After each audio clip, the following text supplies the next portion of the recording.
जलना सीखा हमें चलना सीखा मन में लड्डू फूटा আপনি সে গরম বাড়ি ছায়া খুলিবি বেশি সময় লাগানি ফাঁসটা নেই ফসি খুলিও হোয়াট ননসেন্স কোন এমনি বেকারিয়া কথা করছনি দেখন্তু মু গোটে ঝিও পিলা মোর ତମର ଛାୟା କାହିଁ ତମର ତ ଝରକା ଦେଇ ଖରା ପଡିଛି ଭିତରେ ଗୋଟେ ହାଫ ପ୍ୟାଣ୍ଟ ପିନ୍ଧିଛ ସୁନ୍ଦର ଦେଖାଯାଉଛି ମୁଁ ମୋ ଛାୟା ଖୋଲିବା କଥା କହୁଛି ମୁଁ ଖୋଲି ଦେଇକି ଆସେ ବସି କଥା ହବା ରୁହନ୍ତୁ ଆପଣ ବ୍ୟସ୍ତ ହୁଅନ୍ତୁନି ମୁଁ ଆଡଜଷ୍ଟ କରିଦେବି ଆରେ ଶୁଣ ଆଜ୍ଞା ତା ଛଡା ମୁଁ ଆପଣଙ୍କ ଗେଟ୍ ଉପରେ ଦେଖି ଜାଣି ସାରିନି ଆପଣ ଜଣେ ଭଦ୍ର ନମ୍ର ସରଳ ମଣିଷ ଆପଣ କିଏ ମତେ ଏ ଅବସ୍ଥାରେ ଦେଖିଲା ପରେ ବି ଆପଣ ମତେ କହୁଛନ୍ତି ମୁଁ ଜଣେ ଭଦ୍ର ସରଳ ନମ୍ର ମଣିଷ ପ୍ରକୃତରେ ଆପଣ କିଏ ମୁଁ ଆପଣଙ୍କର କେଉଁ ଅଙ୍ଗକୁ ପ୍ରଥମେ ସ୍ପର୍ଶ କରିବି ଭାବୁଛି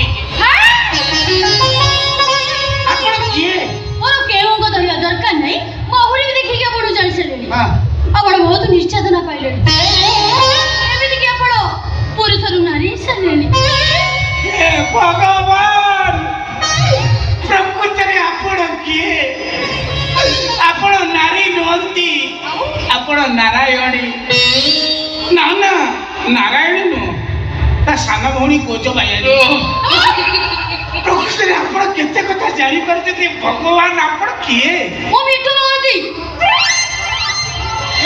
ମିଠୁ ମହାନ୍ତି ଆଲୋ ମିଠୁ ତୁ କେଡ଼େ ଦେଇଥିଲୁ କେଡ଼େ ବଡ଼ ହେଇଗଲୁଣି ଆଉ ଆପଣ ମତେ ଚିହ୍ନିଛନ୍ତି ନା ଏବେ ପରା କହିଲେ ମୁଁ କେତେ ଛୋଟ ଥିଲି କେତେ ବଡ ହେଇଗଲିଣି ସମସ୍ତେ ଦିନେ ଛୋଟ ଥାନ୍ତି କ୍ରମାନ୍ୱୟରେ ବଡ଼ ହୁଅନ୍ତି ତୁ ଅଲରେଡି ବଡ଼ ହେଇଛି ତୋର ବଡ଼ ହବାର ଚାନ୍ସ ନାହିଁ କହି ହଉନି ଫଗୁଣ ପରେ ପଢିପାରେ ଦେଖନ୍ତୁ ମୁଁ ସଂସାର ଯୋଜନାରୁ ଆସିଛି ହଁ ମୋର ଆପଣଙ୍କୁ କିଛି ପ୍ରଶ୍ନ ପଚାରିବାର ଅଛି ପଚାର ମତେ ପଣିକା ଚାରିକା ପଚାର କହିଦେବି ସବୁ ପରୀକ୍ଷା ପଚାରିବେନି ଆପଣ ଜମା ବି ବ୍ୟସ୍ତ ହୁଅନ୍ତୁ ଆପଣ ମ୍ୟାରେଡ୍ ନା ଅନମ୍ୟାରେଡ୍ ହଁ ଆପଣ ମ୍ୟାରେଡ୍ ନା ଅନମ୍ୟାରେଡ୍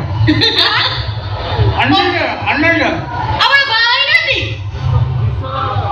ଟାଇମ୍ ହଉନି ମେନ୍ କଥା ବାହା ଇଣ୍ଟରେଷ୍ଟ ଅଛି ଟାଇମ୍ ହଉନି ମୁଁ ତାହେଲେ ଆସୁଛି ରୁହନ୍ତୁ ଆପଣ ମତେ ପଚାରିଲେ ମ୍ୟାରେଡ୍ ନା ଅନମ୍ୟାରେଡ୍ ମୁଁ କହିଲି ଅନମ୍ୟାରେଡ୍ ଆପଣ ପଳଉଛନ୍ତି ମାନେ ମୁଁ ତ ବାହା ହେଇନି କହିଲି ପଳଉଛନ୍ତି ମୋର ମ୍ୟାରେଡ୍ ପର୍ସନ୍ ଦରକାର କେତେ କଦର୍ଯ୍ୟ ତମ ଚିନ୍ତାଧାରା ମୁଁ ତମକୁ କୋଉ ଆସନରେ ବସେଇଥିଲି ତମେ ଏତେ କଦର୍ଯ୍ୟ ବାହାରିବ ବୋଲି ମୁଁ ଆଶା କରୁନଥିଲି ଆରେ ମୁଁ ଜାଣିଛି କମ୍ପାନୀଠୁ ଆରମ୍ଭ କରିକି ସରକାର ସବୁ ସେକ୍ଟରରେ ମାନେ ଏକ୍ସପିରିଏନ୍ସ ଥିବା କ୍ୟାଣ୍ଡିଡେଟ୍ ଖୋଜନ୍ତି କିନ୍ତୁ ଆଜିକାଲି ଏ ଝିଅ ଗୁଡ଼ାକ ଏକ୍ସପିରିଏନ୍ସ ଥିବା ଟୋକା ଖୋଜୁଛନ୍ତି ତମେ ମ୍ୟାରେଡ୍ ପର୍ସନ୍ ଖୋଜୁଛ ଏତେ କଦର୍ଯ୍ୟ ତମ ଚିନ୍ତାଧାରା ତମେ ପର ଘଇତାକୁ ଘଇତା କରିବ ପର ଘରକୁ ମାଗି ଘର ବସେଇବ ଆଉ ଗୋଟେ ମାଇକିନାକୁ ଘଇତା ଛେଉଟ କରିକି ବୋଲି ଅଛି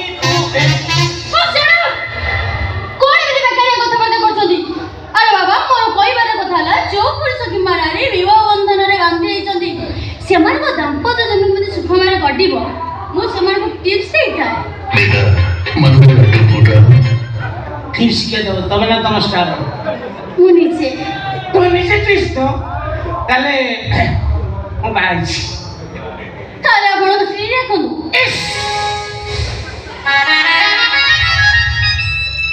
କଣ କରିଦେଲେ ଆପଣ କଣ କରିଦେଲି 999 ଥର ଫାଟିଥିବା କିରିଟାକୁ ତମେ ଆଉ ଥର ଫଟେଇଦେଲ ଖାଇ ଦେଖାନ୍ତୁ ସିଏ ଫାଟ କେହି ଦେଖିପାରିବେନି ସମସ୍ତେ ହୃଦୟ ଫାଟ ଦେଖନ୍ତି କିଡନୀ ଫାଟିଛି ନା ତାକୁ ତମେ କୋଉଠି ଦେଖିବ କଣ ହେଇଛି ଆଗେ କୁହନ୍ତୁ ଆଜିକି 3 ମାସ ତଳେ ମୋ ସ୍ତ୍ରୀଟି ଅର୍ଶ ରୋଗରେ ପୀଡ଼ିତ ହୋଇ ସ୍ୱର୍ଗକୁ ଚାଲି ଯାଇଛି Oh no!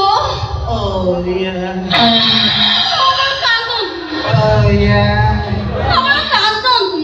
ସ୍ତ୍ରୀ ମଲା ପାଖରୁ ମୁଁ କୌଣସି ଲେଡିଜ ଗୋଟେ ପାଉନଥିଲି ଟିକେ ପଡିକି କାନ୍ଦିବା ପାଇଁ ଆମ ସାହିରେ ସବୁ କେହି ରାଜି ହେଲେନି ପଡିକି କାନ୍ଦିବା ପାଇଁ ମୁଁ ଆଜି ତମକୁ ପାଇଛି ମାନେ ମୁଁ ଟିକେ ପଡିକି କାନ୍ଦିବି ନା ନା ମୁଁ ତମ ସ୍କନ୍ଦରେ ପଡିକି କାନ୍ଦିବି ମୁଁ ମରିଯାଇଛି ମୋ ସ୍ତ୍ରୀ ଲା अभी मजा आएगा ना भिड़ो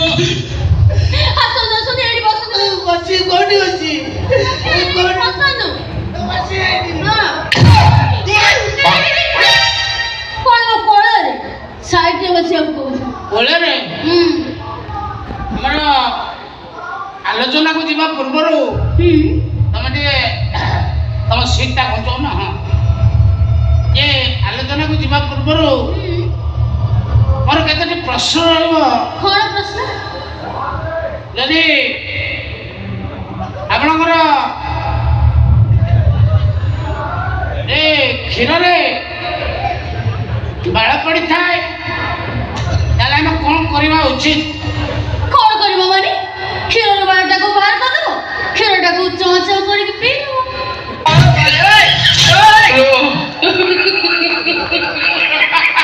ମୁଁ ବର୍ତ୍ତମାନ ଅନୁରୋଧ କରିବି ଇଏ କଣ କରୁଛନ୍ତି? ଆଲୋଚନାକୁ ଆଗକୁ ନେବା ପାଇଁ। ଆପଣ ଗୋଟେ କାମ କରନ୍ତୁ, କମ୍ଫର୍ଟେବୁଲ ହଉନି ସାଉଣ୍ଡ ଆମକୁ ଆପଣଙ୍କ ଜଙ୍ଘ ମୋ ଫଡ଼ି ଉପରେ ପକାନ୍ତୁ। ଆପଣ ପକାନ୍ତୁ, କିଛି ଅସୁବିଧା ନାହିଁ। ଆମ ଘରର ତମେ ଗେଷ୍ଟ, କିଛି ଅସୁବିଧା ନାହିଁ। Okay okay. ମତେ ପଚାରୁନ ମୋ ସ୍ତ୍ରୀ କେମିତି ଗଲା ଆଉ ଥରେ। ଆପଣ ସେ କେମିତି ଭଲ?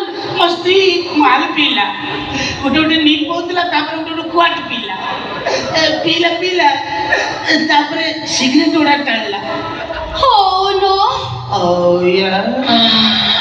ଖାଲି ସିଗରେଟ ଟାଣୁଥିଲା ଜାଣିଛ ନା। ତାପରେ ଗଜେଇ ମିଶା ସିଗରେଟ ଗୁଡ଼ା ଟାଣିଲା। ସିଗରେଟ ଟାଣିଲା ଦୁଃଖ ନୁହଁ, ଦୁଃଖ ହଉଛି ସିଗରେଟ ଟାଣିକି ଆଉ ପାଟି ବାଟେ ଧୂଆଁ ଛାଡ଼ିଲାନି, ଆଉ ସବୁ ସାଇଲେନ୍ସର ଦେଇକି ଛାଡ଼ିଲା। ହୋ ନୋ। ବାରମ୍ବାର ଧୂଆଁ ଯିବା ଫଳରେ ସେ ପଏଣ୍ଟଟା ଖରାପ ହେଇଗଲା, ସାଇଲେନ୍ସର ପୋଡ଼ିଗଲା ମୋଟାମୋଟି ଆଉ। ତାପରେ କାନ୍ଧ କଟା ଗଞ୍ଜି ପିନ୍ଧିକି ମାର୍କେଟରେ ବୁଲିଲା। ଲୋକ କହିଲେ ଭାଇ ଏ ଭାଉଜ କ'ଣ ଆଫ୍ରିକା ଜଙ୍ଗଲରୁ କାକରେ ଯାଇକି ବୁଲୁଛନ୍ତି? ଚିନ୍ତା କର କେତେ ତା କାକରେ ବାଳ ଥିଲା। ହୋ ନୋ। ତା ବାଳ ପାଇଁ ବର୍ଷା ଠିକ ସମୟରେ ହଉଥିଲା, ପରିବେଶ ସନ୍ତୁଳନ ରଖୁଥିଲା। ସେ ଚାରିଟାଳେ ଚାଲିଗଲା। ମୋ ସ୍ତ୍ରୀ ମରିଯାଇଛି ବା କହୁନ କହୁନ। ହୋ ନୋ। ମୋ ସ୍ତ୍ରୀ ମରିଯାଇଛି। ଆପଣ କାନ୍ଦନ୍ତୁ। କ'ଣ ହେଇଛି? ବାପା ତମ ସ୍ତ୍ରୀ ମାନେ ମୋ ଝିଅ ମରିଗଲା। ବାପା 3 ମାସ ତଳେ ମୁଁ ଦେଖିକି ଯାଇଛି, ଭଲ ଥିଲା, ହସୁଥିଲା, ବୁଲୁଥିଲା, ଖେଳୁଥିଲା। କେମିତି ମଲା? ତମ ଝିଅ ମଦ ପିଇକି ମରିଗଲେ? ପ୍ରତାପ ମହାନ୍ତି ଝିଅ ମଦ ପିଇକିରି ମରିଗଲା? ଖାଲି ମଦ ପିଉନଥିଲେ ଆଜ୍ଞା, ମଦ ସହିତ ବା ସିଗାରେଟ ଟାଣୁଥିଲେ।